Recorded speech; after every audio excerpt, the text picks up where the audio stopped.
આજે તો છે ને સવારમાંથી બધું ઘરનું કામ પતાવી અને સરસ મજાના કપડાં પહેરી અને પહેલું કામ છે ને આઈસ વોટર ફેશિયલનું કર્યું.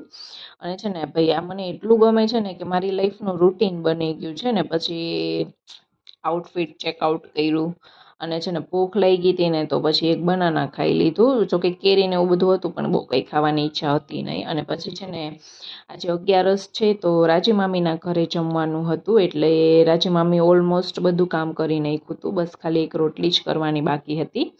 એટલે ત્યાં જઈને સરસ મજાની રોટલી કરી હતી અને પછી ઘરે આવી અને છે ને સૂઈ ગયા હતા અને છે ને ઉઠ્યા હતા ને પછી છે ને માર્કેટમાં જવાનું વિચાર્યું, થોડું ઘણું શાકભાજી ને એવું બધું લેવું હતું ને એટલા માટે. તો અમે માર્કેટમાં પહોંચી ગયા અને ત્યાંથી છે ને પછી ગાર્ડનમાં ગયા હતા. અને પછી છે ને જો આ ગાર્ડન એટલું મસ્ત હતું અને ત્યાં જઈને આટલી બધી ગ્રીનરી જોઈને આમ ટૂંકમાં આટલો ટાઈમ પછી બહુ મજા આવી ગઈ એમ.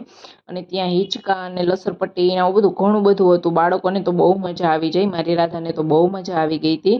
અને જો એ હિંચકા ખાવા માંડી હતી અને છે ને ભાઈ એકવાર બેસી ગઈ ને પછી એને હિંચકામાંથી ઉતારવી બહુ એટલે બહુ મુશ્કેલ એમ. અને ત્યાં છે ને આટલા બધા ગુલાબના છોડ હતા અને પછી છે ને ગાર્ડન હતું, બહુ ગ્રીનરી વાળું હતું. અને છે ને આ હું કંઈક નાસ્તો ખાવા માટે લઈ આવી તને હું એવી ઓતરાઈ ગઈ હતી કે એક આખી બોટલ પાણી પી ગઈ હતી.